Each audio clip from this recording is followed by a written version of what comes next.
چھوٹا بچہ ہوتا ہے نا، وہ ماں کی گود میں ہوتا ہے، ماں کے حوالے ہوتا ہے، باپ کے حوالے ہوتا ہے، وہ خود سپردگی کر دیتا ہے، اپنا تن من اپنی ماں باپ کے حوالے کر دیتا ہے۔ اب اس کو کیا فکر ہے کہ مجھے کپڑا چاہیے، مجھے کھانا چاہیے، مجھے دودھ چاہیے، مجھے کپڑا چاہیے، مجھے یہ چیز چاہیے؟ بچے کو فکر نہیں ہوتی ہے، فکر تو اس کو ہوتی ہے جس کی گود میں بیٹا ہوتا ہے، فکر تو وہ کرے گا نا۔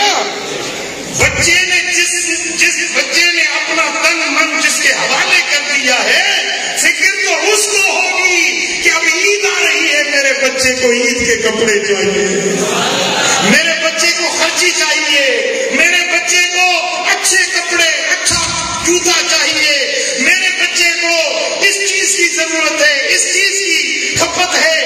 جو کچھ ضرورت بچے کی ہوتی ہے وہ جس کے گود میں ہوتا ہے نا، بس وہی اس کا انتظام کرتا ہے۔ بچے کو پرواہ نہیں ہوتی کہ بارش ہو گئی، فصل ڈوب گئے، زلزلہ آ گیا، نقصان ہو گیا، کیا ہو گیا، دنیا ادھر کی ادھر ہو جائے، بچے کو فکر نہیں ہوتی۔ وہ کہتا ہے میری ماں بیٹھی ہے، میرا بابا جان بیٹا ہے۔ بلا تشبیہ، بلا مثال، بندہ جب اپنے آپ کو اپنے رب کے حوالے کر دیتا ہے، وَأُفَوِّضُ أَمْرِي إِلَى اللَّهِ إِنَّ اللَّهَ بَصِيرٌ بِالْعِبَادِ۔ عرفاء، اولیاء، صلحاء، اہل دل، اہل معرفت لوگ جو ہے نا، اس کو کہتے ہیں تفویض۔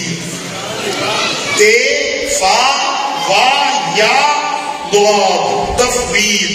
تفویض کا مقصد ہے خود کسی کے سپرد کر دینا، اپنے آپ کو کسی کے حوالے کر دینا۔ تو فَأُفَوِّضُ أَمْرِي إِلَى اللَّهِ، میں اپنے معاملات کو اپنے رب کے سپرد کرتا ہوں، اپنے رب کے حوالے کر دیتا ہوں۔ ان اللہ بصیر بالعباد، بے شک اللہ اپنے بندوں کو دیکھنے والا ہے۔ وہی تو ہے جو نظام ہستی چلا رہا ہے، وہی تو ہے جو نظام ہستی چلا رہا ہے، جو ساری کائنات کو دے رہا ہے، آپ کو نہیں دے گا؟ بولو۔ سلیمان علیہ السلام نے